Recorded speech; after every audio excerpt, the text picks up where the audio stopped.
We have quite a few people already in the room and people will trickle in, I'm sure. So I just want to remind everyone that this session is being recorded, but we're not going to be recording the Q&A parts of the session, just so you're aware. And we're going to have 3 presenters presenting today, and we're going to have the Q&A immediately after each presenter has presented. I would encourage everyone attending to please either enter the questions you might have for the presenter in the chat, or you could just raise your hand using the raise hand function when it's time for the Q&A. And if you have a question and you would prefer me to ask it, you can just indicate that in the chat. One last housekeeping thing before we start. I just want to remind everyone to please mute yourself when you're not speaking. All right, so without further ado, I'm very happy to present our first speaker, Jennifer Branch-Müller. And this paper is co-authored with other people, but Jennifer will be presenting. And the title of the presentation is Understanding How Doctoral Students Prepare for Faculty Positions in Higher Education, Building Connection, Gaining Insight, and Understanding Complexities. There have been quite a few presentations today that have dealt with doctoral students and employability. So this is another really interesting one that I'm looking forward to. So over to you, Jennifer. Thank you. And you can see my slides? Yes. Perfect. So yes, I'm presenting on behalf of my colleagues, Dinesh Ratti, and our grad student, Crystal Stang. And I am presenting from Treaty 6 territory in Alberta, Canada. And it's a beautiful morning here. And so I'm very grateful for the Indigenous peoples that came before me and allow us to live, work, and learn on these lands. And this is a little overview of what I'm going to talk about in the next 18 minutes or so. And I'll do my best to keep it to that time. So universities and educational systems are very complex. And in conversations with new colleagues, with graduate students that I work with, I'm finding that the role of a faculty member is also increasingly complicated. And so research suggests that's true and that things are not as easy as they used to be. And doctoral students may not have a full in-depth knowledge of the complexities of this kind of work. And certainly online learning and ChatGPT, increasing demands in the terms of research and grants and things are making the work more difficult than probably when I started 25 years ago. And also the faculty job market is changing, and it's very competitive to get a faculty position. And there are, of course, more PhDs available for each job. And if you're trying to find the golden ticket, as I call it, a tenure track academic position, you're competing against a lot of other very qualified students. And we're noticing that some students may have a limited understanding about what is needed to secure a job, some of those soft skills that we talk about, that emotional kind of emotional behavior and how to present yourself. It may not be quite as easy. And certainly after 4 years of COVID times now, or coming up to 4 years of COVID times, there's been less social interaction, and maybe some students during their doctoral program haven't had the same kinds of experience as those that did a PhD before COVID. And certainly doctoral students need mentoring and support as they move from their doctoral programs into the academic job market. So I'll just go over the literature a little bit. So first of all, the soft skills piece. So these are the interpersonal and intrapersonal transferable skills. And they're important in all kinds of work settings. And of course, research has been done by the authors presented on this slide in the areas in academia. And soft skills, according to Al Fakani, are essential for a successful career in academic settings. And for that longevity of a career, from an early professor up to an assistant associate professor, and then into leadership and academic leadership roles. Like I'm an associate dean now. I wouldn't have thought 25 years ago that that would be my career. So how well prepared am I in my doctoral program to do this kind of leadership work, for example? Researchers have examined different soft skills in academia in a variety of contexts and settings. And some of the soft skills that come out in the literature are time management. And we all who are faculty members know the challenges of trying to balance teaching, research, service, and then later administration. How to communicate and how to work with graduate students, how to communicate with undergraduate students, how to communicate with your colleagues. These are not surprising. Leadership skills. And those change over the course of an academic career, in my opinion. How to work in teams. We're working on international projects now. Grants want us to have interdisciplinary teams. And again, how to collaborate at a distance even now as we work more virtually, like presenting virtually. And authors have suggested that there's a gap between what happens in a doctoral program and the realities of an academic position. And if we think back, for me, it's a long time ago to think back, but even the participants that we talked to that were still in their early years recognize that there's a lot of things that they need to learn as they transition in their academic careers. And the job search landscape has also been studied. So some of those soft skills that we need to prepare our PhD students for as they move from life in the academy to life in a different academy usually. And there's been some research about one doctoral student's experiences of interviewing with 12 psychology departments for an academic position. And even 20-something years later, I still remember doing 3 academic job interviews in a week. And so I should have written an article about that experience, all in the same flight path. So from one to another, and not even remembering at that point who asked me what question and how I answered the question and where I actually was in any of those days from a Monday, Wednesday, and Friday interview. And so Lightfoot talked about the job search, preparation, preparing your application, the selection process, negotiating offers. I noticed that my new colleagues are much more efficient and effective about negotiating. When they're offered a first position, I didn't know anything about that. And then what's the right faculty position for you? Again, there's been research about soft skills in academia and things that come up, not surprisingly, time management, work-life balance, who has any, and how to collaborate well. And authors also have talked about like looking carefully at the job requirements, preparing your application package and for your interview, and negotiating an offer.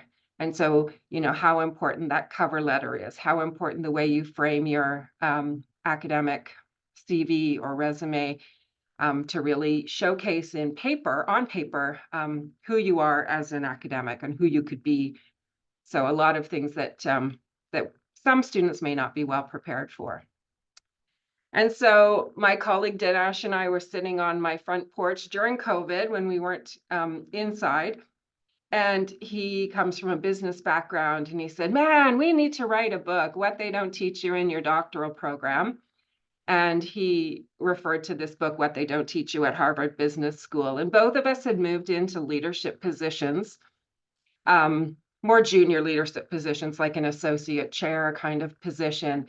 And we were just kind of complaining together about the things that we didn't know and didn't know that we were going to need to be able to do in these new kind of junior leadership roles. And then also we had conversations with others that were working in those same kinds of leadership roles about, oh, I wish I'd known that, or I wish I'd learned how to do that, or, some of these things. And so that's kind of where the motivation came from, and even the suggestion we should write a book, but that hasn't happened quite yet. But we have lots of data, so we might at some point. Of course, there's a significant focus to develop those hard skills. I mean, how to do your research, right? And the content area of your research, but less so about some of the other skills that make you an actual successful academic.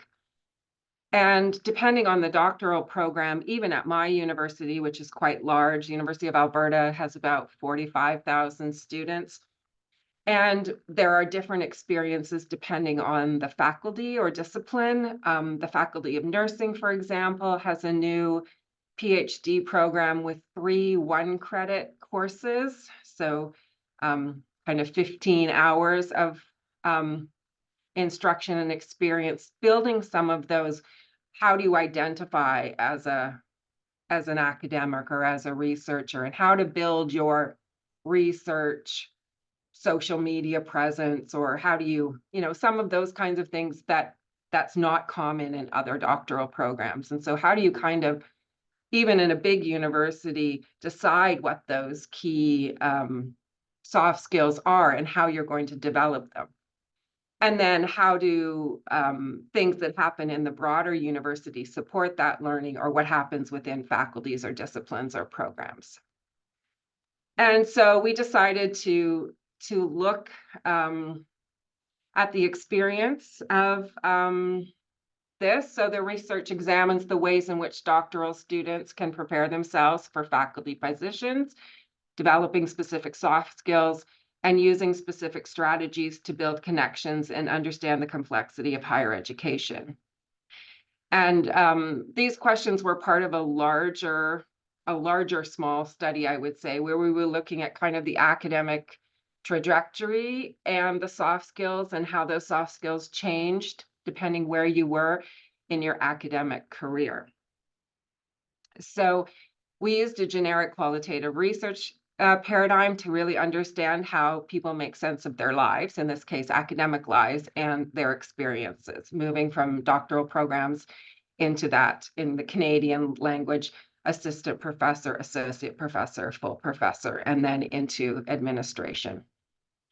And so to do that, we started with this small pilot study. We conducted qualitative semi-structured interviews with 8 current and former school library faculty members. And that's because my research area is in school libraries, and my colleague works in a library school as well.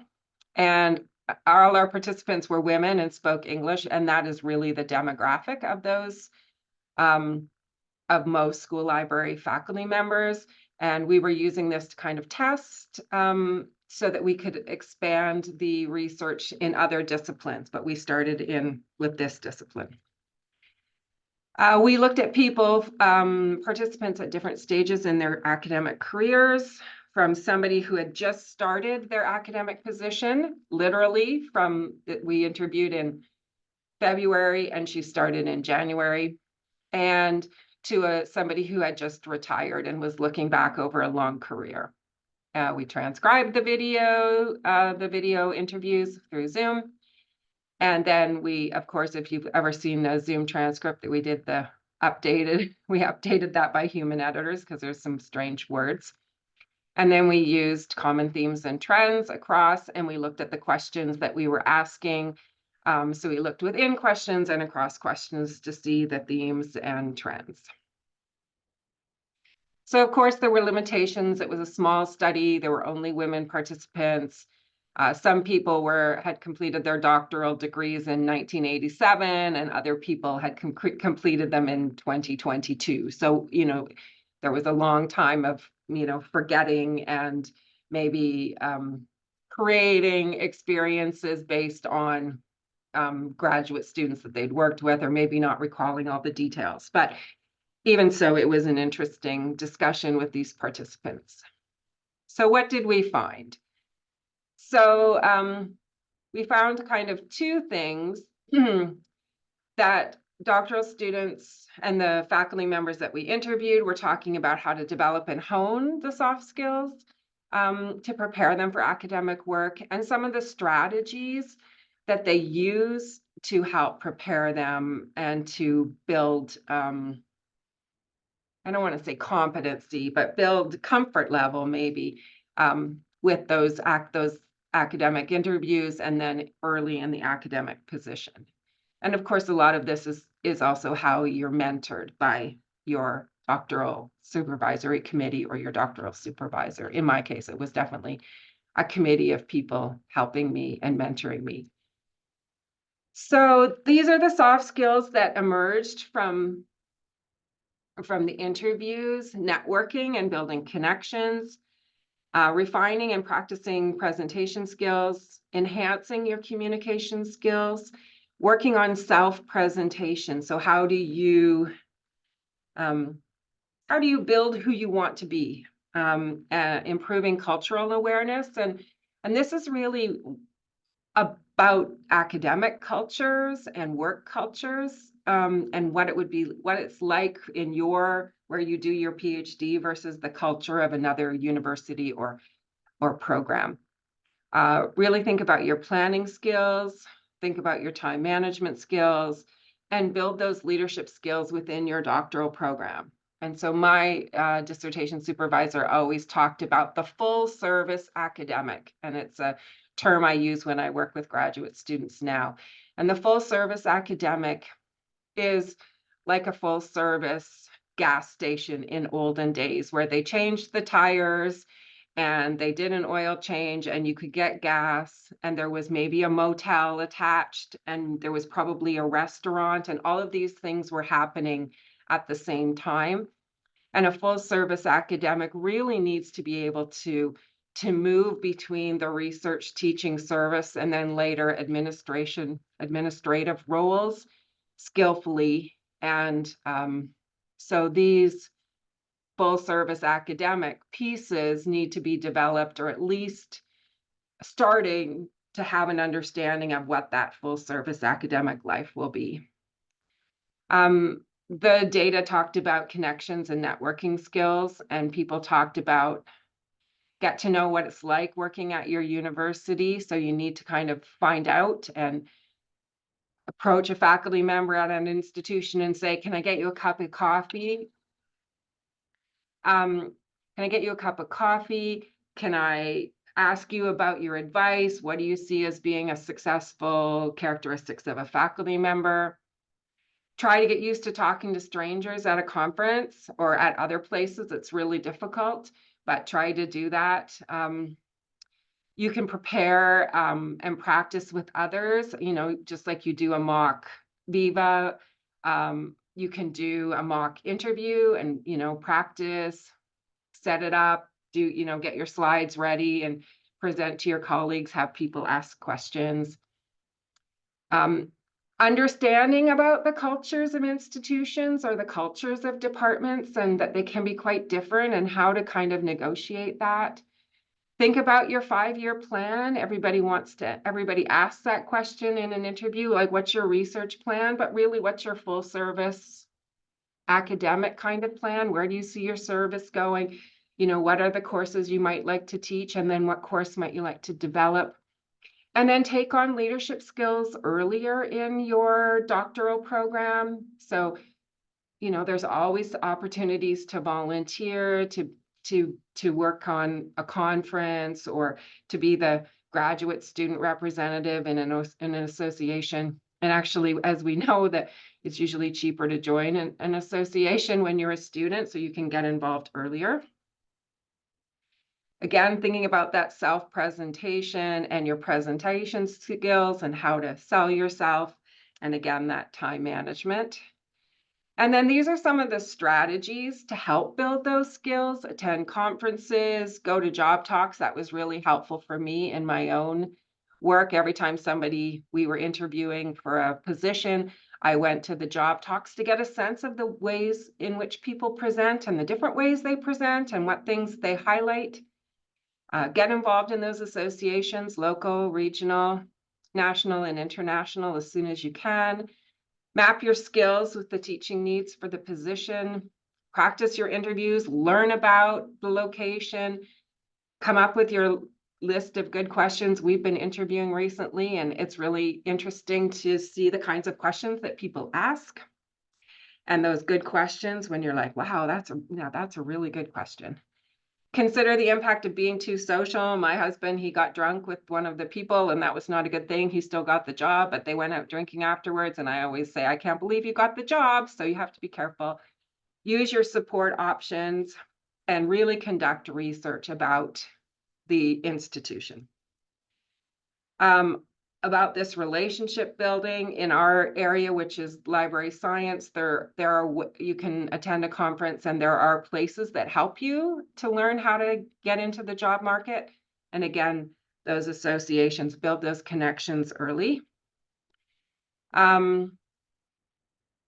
Really prepare, again, that for the recruitment process. And then practice. Take advantage of what's offered.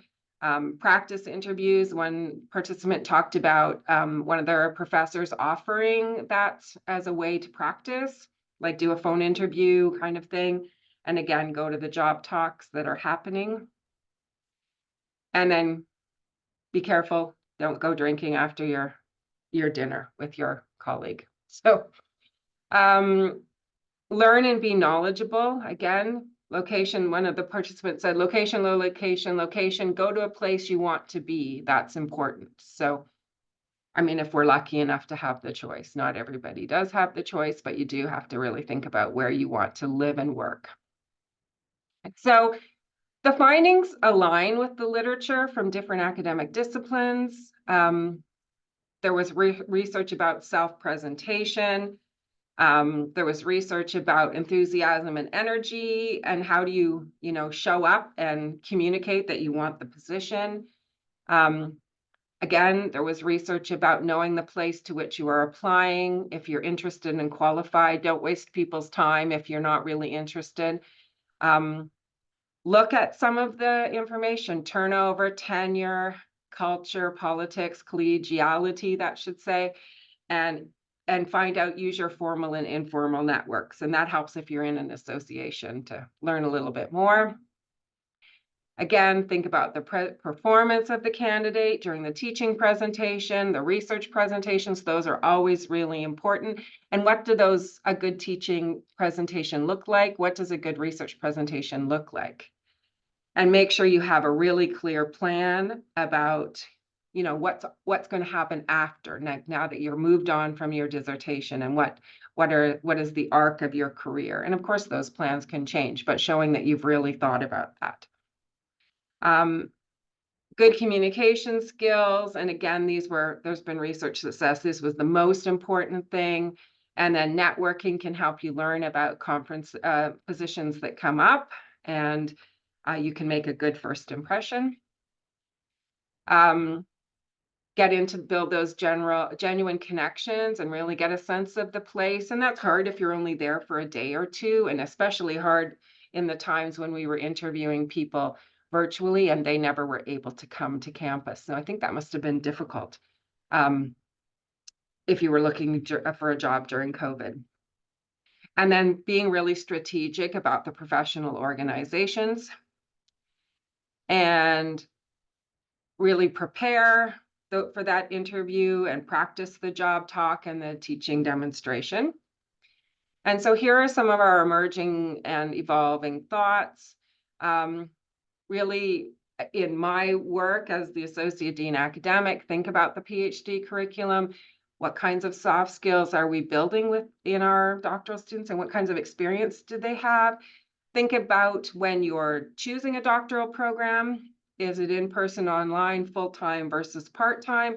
And what will that mean for you, for your own learning and experience? And then on my side as the Associate Dean, what does that mean about the ways we develop soft skills and the way we develop those skills to make doctoral students successful in the academic job market?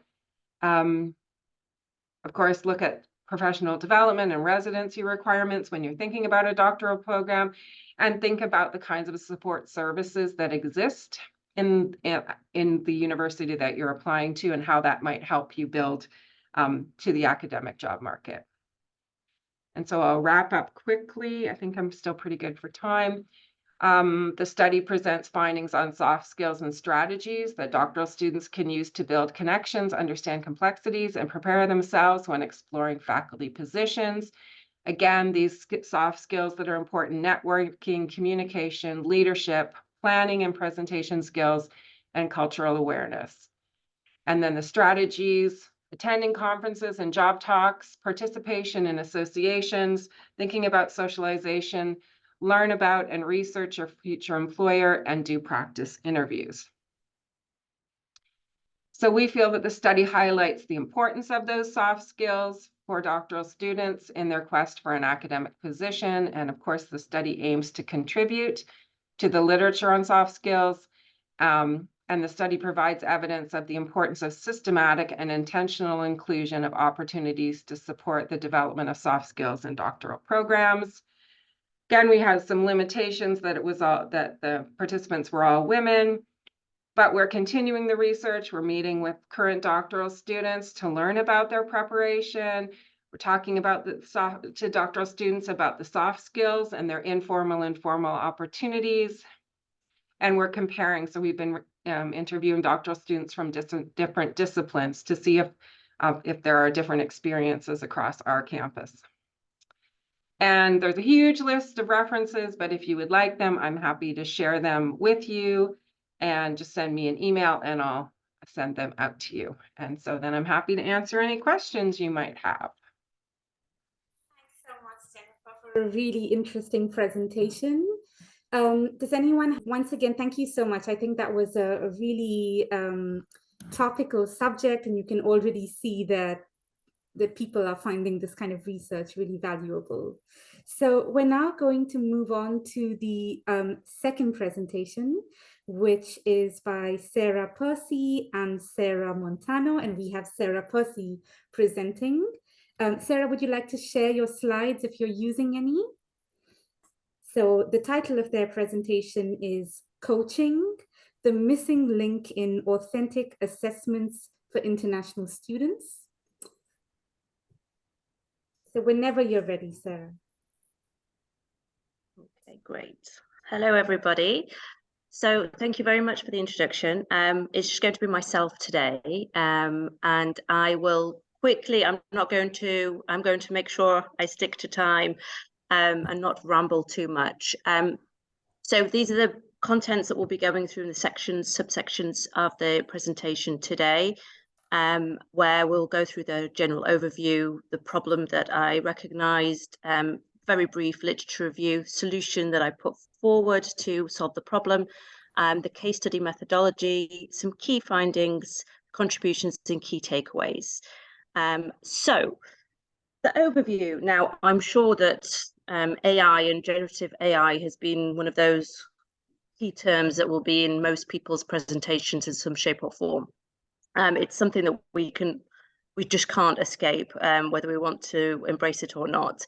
But in the literature that's currently on the role of generative AI in teaching and learning, some of the literature is pointed to the role of authentic assessments and the growing and pivotal role that authentic assessments will be playing going forward in overcoming some key issues with AI, generative AI, particularly in relation to the academic integrity issues, in the sense that arguably generative AI applies lower order skills, but with the higher order skills, such as, you know, some of the soft skills that we've already also discussed, but soft skills in relation to the problem solving, critical analysis, creativity, AI doesn't seem to be as effective in those areas. And those are the key areas that are pivotal in authentic assessments and the role of building students' employability skills. So the problem I identified in one of the modules that I teach on the MSc marketing program here at the Dubai campus is that all the students were international. It was the first year the program had run, and it was evident from previous feedback on the previous module I taught on the program, the first module I taught, that they were struggling a lot. Many of the cohort was struggling to connect theory with practice. So the feedback from the mid-module review, for example, on the previous module I taught, we need some more case studies, even though there was lots of case studies and examples of how the theory was working in practice. They were just struggling with that concept, struggling with some key skills, and that was evident in a lot of their formative and summative assessments, the problem solving and the critical analysis skills. Their work was very much on the descriptive side. They were struggling to understand and develop these key skills. So the key skills, the key soft skills here in this instance, particularly that are relevant for employability, were just seeming to be on the challenging side for many of the cohort. So the solution I put forward for supporting these students when I'm seeing this gap in the theory and connection between theory and knowledge and these key skills is I applied expert coaching. So from my own my own industry experience, So I have a range of marketing experience in industry as well as academic experience. So I leveraged and applied my practical experience to try and build and fill these gaps, but I will talk about these aspects a little bit more detail. So the aim, and it's just a working paper at this point, but the aim of this particular working paper in the presentation is just to provide some initial insights onto the role that coaching can play in helping to provide more of a learning intervention for international students, in particularly to support them with authentic assessments. I need to just move this sidebar slightly. Yes, down here. Okay. Currently, there seems to be limited insights on this particular topic area, and the use of what we'll talk about later is blended coaching and how that can be used as a support mechanism for international students within the context of authentic assessments. So the problem in a little bit more detail.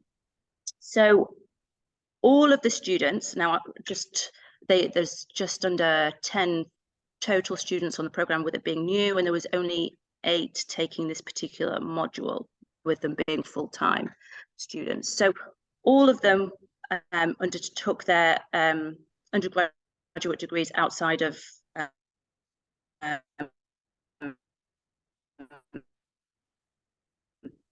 the British system, the University of Birmingham. It was quite a shock from the level of expectation in terms of the academic expectations,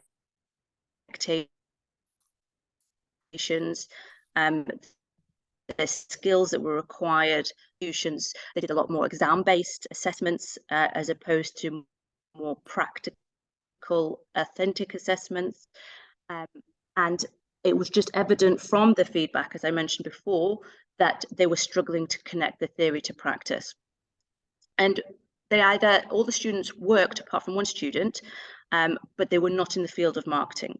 So they had no prior work experience as such in the field of marketing, and many of them hadn't undertaken business or marketing degrees at undergraduate level either. So the marketing knowledge was limited in general. And this particular assessment, authentic assessment that relates to this module, was based on a B2B industry.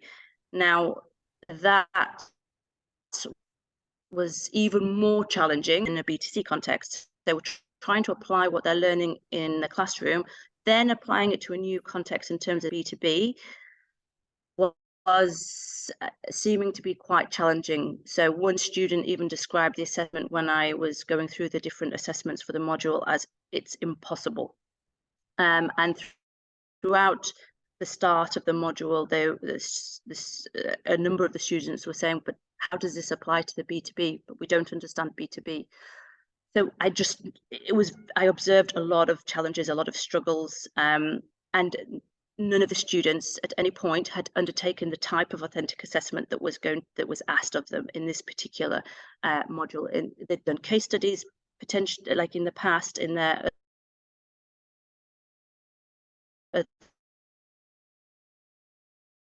studies, but they hadn't actually had to work.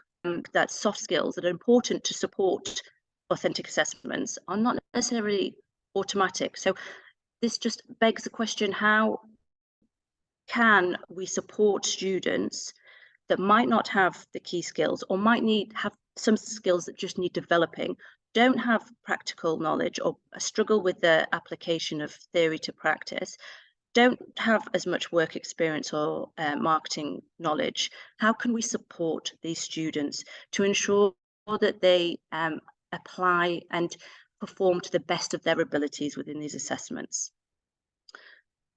So in terms of the literature review, now, as I mentioned earlier, the literature review is limited specifically on this topic area. There doesn't seem to be any specific, as far as I'm aware, and as far as I've through my literature review and reading that I've conducted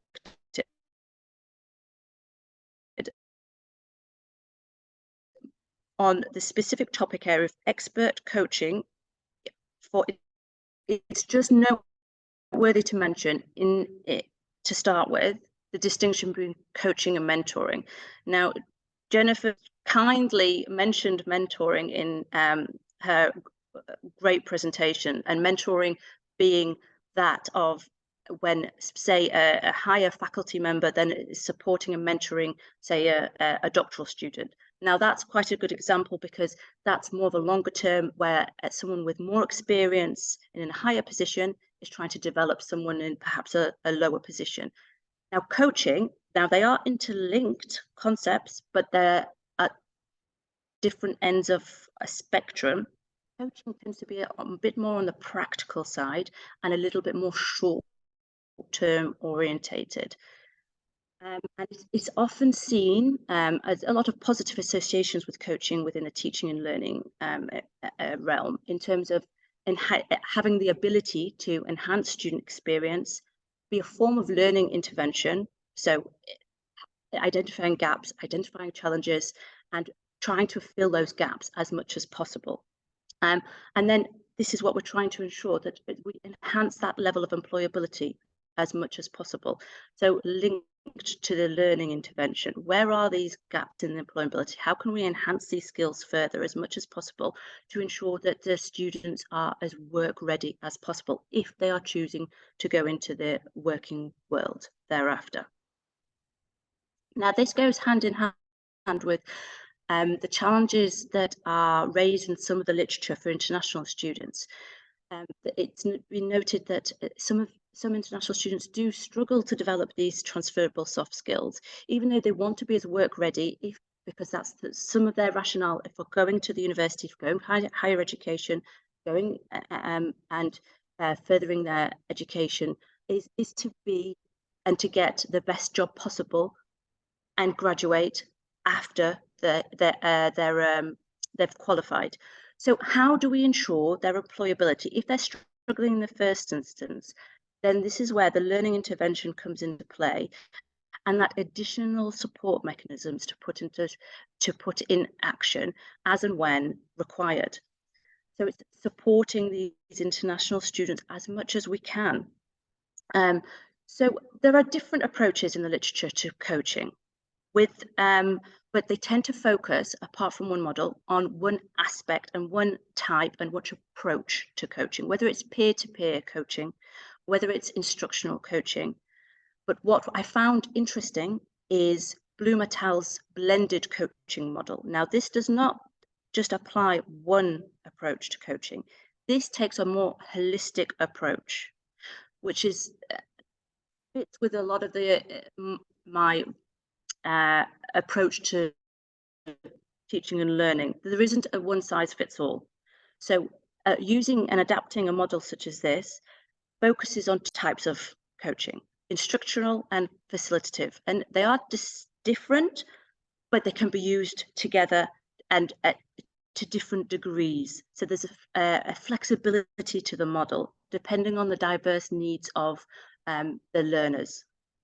So the instructional aspect of coaching would be more practical, and it's very much based on the expertise that a coach has. So, for example, I have my expertise in industry and marketing. That would fit into the instructional aspect. But then facilitative would be more guiding the students and encouraging an element of self-discovery.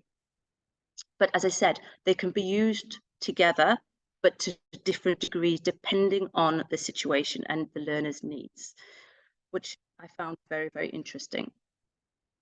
So the solution to the problem that I identified when I was teaching this particular module, so I saw an opportunity. So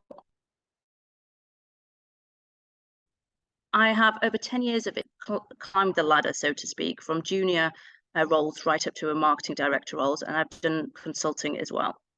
I've worked in various industries, and I still have and dip my toe into industry and consulting now, and make sure I'm very, very aware of emerging trends, best practices. So I utilize that to try and fill this gap, this as a learning intervention. So I utilized Blue Metal's blended coaching approach, where I use consultative coaching, which falls under the instructional coaching.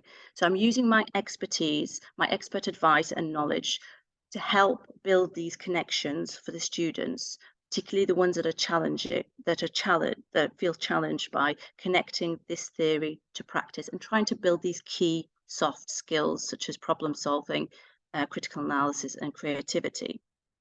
So in my interactions with the students, I use a lot of active listening to understand the gaps, but then provided a lot of best practice related to the digital marketing module, specific to the assignment remit, the digital marketing plan, how they would go about finding areas which were particularly challenging. For example, one group found developing a buyer persona difficult. So I provided practical examples, practical insight into how and what sort of information they would collect, and sources they could utilize to leverage and build a buyer persona, and how that then links into their overall digital marketing plan. But what was interesting in my case is that perhaps in some instances, an expert coach would come in from industry to help students with authentic assessments. But from my point of view, I was the internal instructor as a module lead. So that brought advantages in the fact that I could use this expert industry coaching, but then I would still ensure constructive alignment between all the teaching activities, the module learning outcomes, and the assessment itself. When an external expert comes in, there may be a chance of being disaligned with the overall module learning outcomes. And to bridge this gap, I used a blended approach, so not just consultative coaching and the expert coaching, but I also blended it with the facilitative coaching as well, to try and build on the students' existing work experience, be it in a different industry or speciality. They still bring experiences and knowledge and ideas that can be shared in a collaborative way, but also that they can develop in a self-discovery aspect. So trying to blend where possible, but adapting to suit the needs and the challenges. So as I mentioned, this is based on a case study, one particular module on the MSc marketing program. Now, it was the first time it was run. It was the first time this authentic assessment was run, but it was one of the summative assessments, part of the module, one of 3 assessments, and it was built into the module. It's not something I brought into the module. I just facilitated this practical expert coaching aspect to support. It was based on working with a local company on a live project and live marketing problem that they had. And the aim was that the students would then present it was a digital marketing plan, to the client in a face-to-face presentation. And so communication skills, presentation skills were also a really important part of those soft skills that were needed to develop this and support this authentic assessment.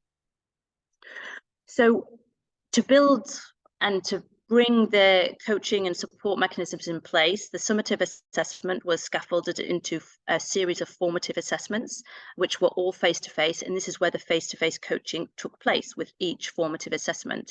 Now, again, it was adapted depending on the level of practical expert coaching they needed, blended alongside the facilitative coaching as well, dependent on the needs of the students at that moment in time and the aims of the formative assessment and the challenges they were having, as a form of ensuring that those diverse needs of the learners were embraced and taken into consideration as much as possible in a supportive manner. So the results, it wasn't I didn't set out to necessarily, it just emerged that this happened and that I saw gaps and problems. And so because it was the first time that the module ran and the first time that I necessarily identified this substantial problem, and that this is the first time the authentic assessment was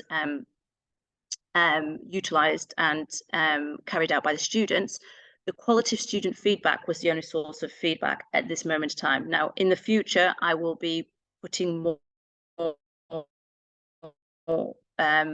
feedback mechanisms in place to capture, just captured at the end of the module.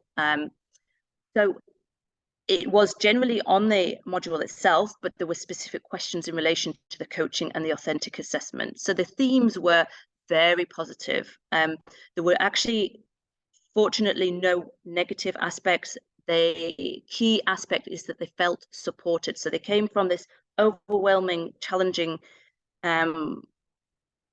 stage and state of mind to feeling very supported and very positive about the outcome of the assessment, and that they felt that they got in touch with industry.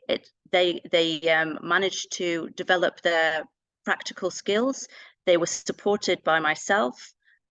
They found it gave them direction, and they were confident that they were on the right path, and they were allowed to develop their own knowledge from their work experience and apply it to the authentic assessment, demonstrating the blended approach of the expert coaching as well as the facilitative coaching aspects.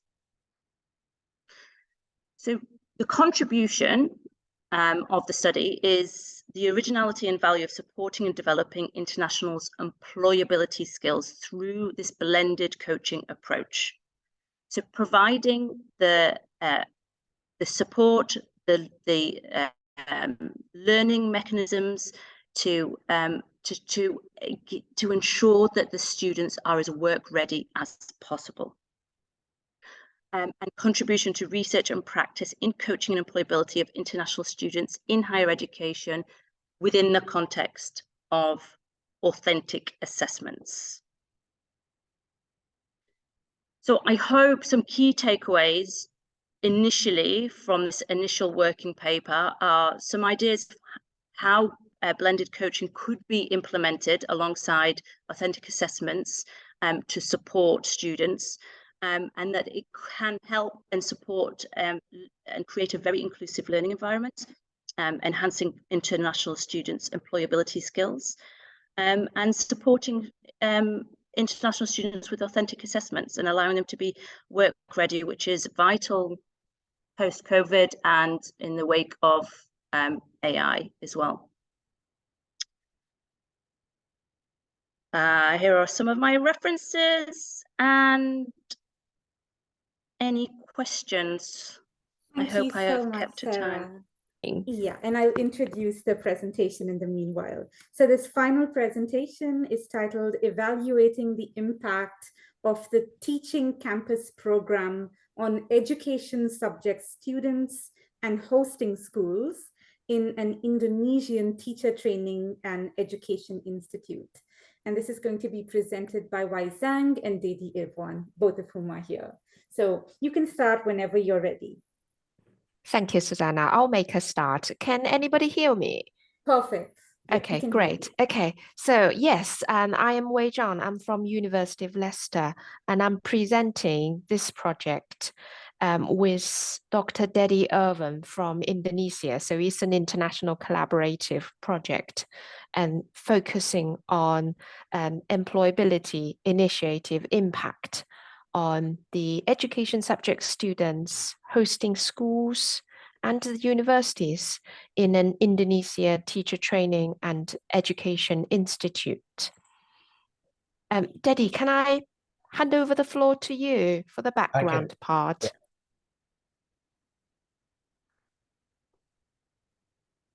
Okay, so this is the background, yeah. Okay, thank you, Wei. This program is actually one of the programs from a broad initiative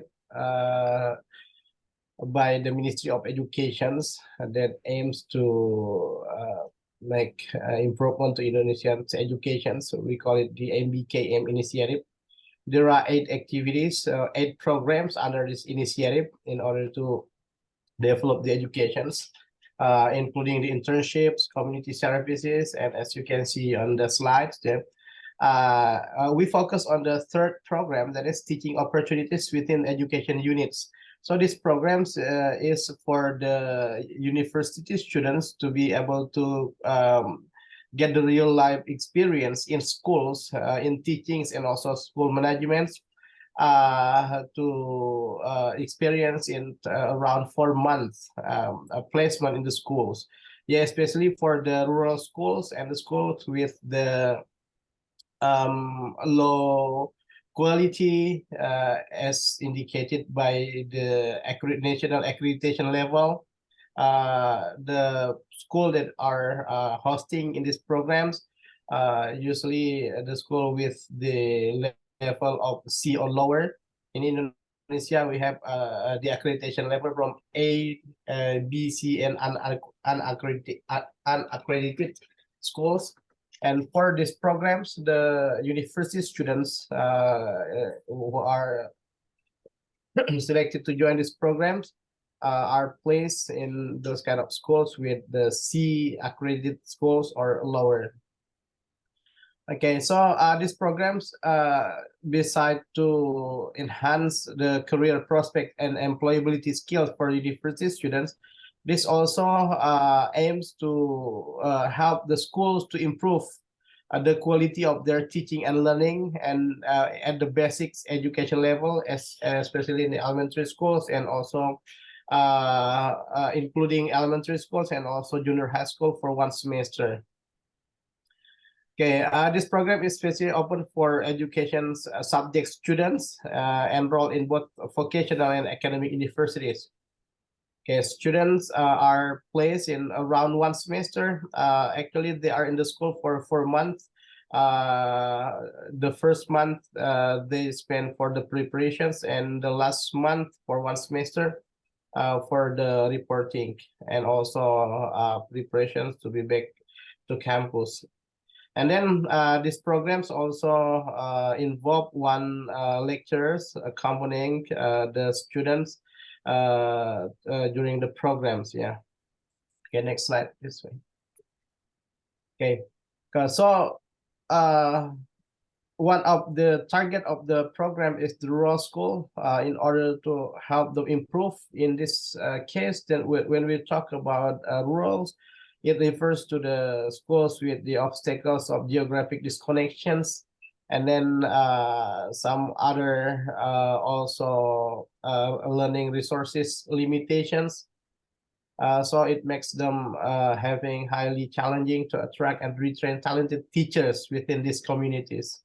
Yeah, yes, they make infrastructures and also to access to schools, and also limited informations, and also other public facilities. Okay. Okay, and then the other reason is that these programs is also put forward the importance of small school forming formal grouping, as well as the need to collaborate with communities in a supportive manner.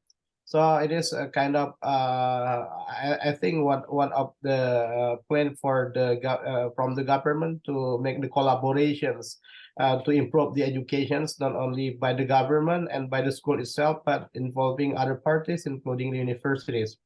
So it can be contended that the Indonesian government initiated TCP program present an opportunity for schools and universities to collaborate on strategic priorities, such as enhancing the literacy and numeracy skills. It is some of the target of the students that they are going to improve in the schools. Okay, next slide, please. Yes, and from this slide, I'm going to pick up Yeah. a few key concepts, starting with employability. Employability, this concept can be understood in two ways. And obviously, for the purpose of this paper, we have taken the decision to view the broader definition of employability. That is, the concept itself encompasses not only the individual qualities, but also takes into account the social and economic environment and the process of cultivating a graduate identity. The use of work placement has become increasingly prominent in the past few decades. And the work placement also takes various forms. And the TCP program, the Teaching Campus-Based program, actually takes a form of shorter work experience and semester placement, and hence can be viewed as a type of situated learning that occurs within communities of practice. Since the program's inception in 2019, a few conceptual papers have been commenting that the TCP program has been instrumental in providing practical experiences for aspiring teachers and fostering positive changes within hosting schools. However, these studies lack empirical evidences. Early empirical studies have actually focused on assessing the implementation stage at the university or vocational college level and examine its impact on teachers' technological adaptations during the COVID period and pupils' literacy and numeracy development. There remains a knowledge gap when it comes to the understanding of the program's broader impact on main stakeholders and, most importantly, theoretical underpinnings. So the aim of this paper is to add a new perspective to existing studies on the Teaching Campus program's impact on individual participating students, universities, and hosting schools in the Kuburaya region of West Kalimantan province to address the following three research questions. So the first research question focusing on the curriculum implementations. So how this employability program has been integrated into the university curriculum. And the second research questions focus on students' perceived benefits and challenges in relation to their participation in this Teaching Campus program in local junior secondary or primary schools. And the final question focus on the perceptions of hosting schools from the key stakeholders regarding the effectiveness and the impact of the programs on their schools. Community of practice are a concept which are familiar to most of the education researchers. They are groups of people who share a concern or a passion for something they do and learn how to do it better as they interact on a regular basis. So instead of viewing the Teaching Campus-based program as a collection of individual activities or formalized work groups, we decided to adopt communities of practice theory to understand the integrated government initiative, which aims to enhance student employability skills while also improving remote elementary or junior high schools. So what we did is we mapped the 3 characteristics of communities of practice identified by Wenger and to explore how they are featured in Teaching Campus program policy document and early studies. So mainly to identify the extent to which TCP resembles communities of practice. Evidence was actually gathered to bear strong resemblance to the communities of practice, as this mapping exercise demonstrates. So moving to the study design. So we built 2 ethnographic case studies using qualitative data to measure different types of value created by communities and trace how members of the communities of practice are changing their practice and improving their practice as a result. So the data collection methods are actually outlined in this table below. So we've divided our study into 2 phases. Phase 1 focusing on addressing the first research question, while the rest of the research questions are actually answered in phase 2. And phase 1 study also informed the study design of the second phase. And during phase 1, you will notice that we predominantly use documentary analysis to study the MBKM guidebook, Ministry of Education regulation, the original curriculum before the introduction of the TCP, and the implemented TCP curriculum. And over phase 2, and phase 2 encompasses group interviews with students, the analysis of students with daily log and weekly reflections. And phase 2 also include group interviews with key stakeholders at both schools, as you can see from the objectives columns. And we conducted the group interviews on several different occasions, covering the initiation stage, inception stage, program culmination stage, program completion stage, and also returning to campus stage. And then my colleague Daddy is going to present you with the findings and then insights. Yeah, thank you, Wei. Okay, for the first one is about how it is implemented. The programs for the students, in additions to the knowledge and experience that they got from the participating in the programs, they will also get credits going to be transferred, which is equal to 20 credit hours. It is also a 1 semester of study in campus. So all the activities that they are undertaken during participating in these programs will be transferred into credit hour in campus. Therefore, to facilitate that process, the school, the campus need to develop their curriculum from the conventional curriculums into the curriculums that incorporate the MBKM programs, including the TCP.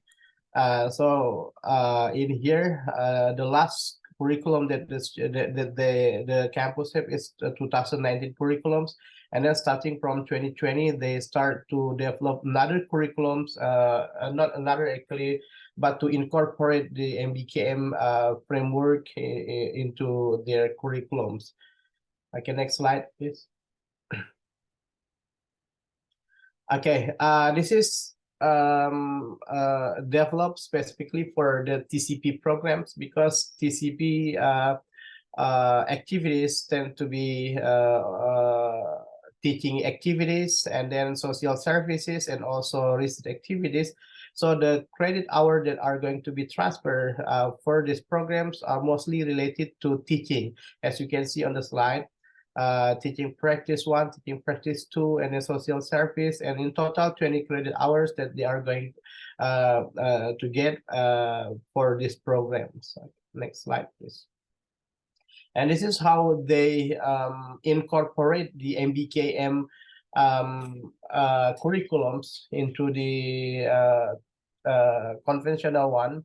On the left column, you can see that is the conventional curriculums, the old curriculums that they have, where the yellow one, those are the subject related to teaching, and while the others are subject related to other, like creative advertising, journalism, introduction to thesis writing, and etc. To incorporate the MBKM, they put together the subject related to teaching, as you can see on the right columns. The subjects which are not related to teaching and social services or research are excluded from this semester. They move to other semester.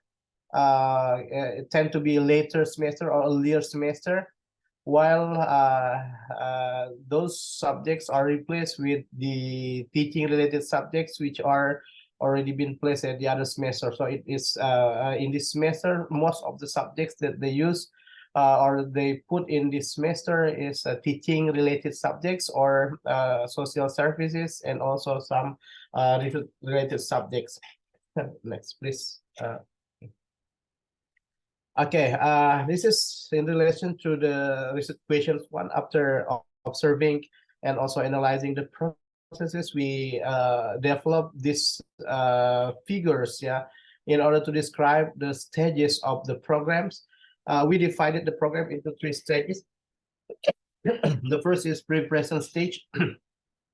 As you can see, in the pre-present stage, there are 2 stakeholders: the university, students, lecturers, and the host school. The size of the circles represents the significance roles that they take in each stage. As you can see, at the first stage, the university play the most significant roles, as you can see from the size, where they prepare the students, and also the place for the student to prepare themselves. So in this stage, the students work fully in the university in order to prepare themselves with all the necessaries, including the soft skills that they need, because they are going to be placed in quite far away places in rural area. The lecturers in this stage work as to connect between the university students and also the host school, including to notify the schools about these programs that they are going to receive students from these programs, and also to help the school to prepare to welcome the students. And then the second stage, the fieldwork stage. Here, the dominant roles is from the host school, as you can see from the size.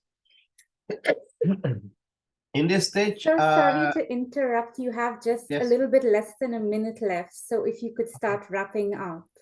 Okay. The second stage is mostly in school, and while the finishing stage, they are coming back to schools. Okay, next slide, please.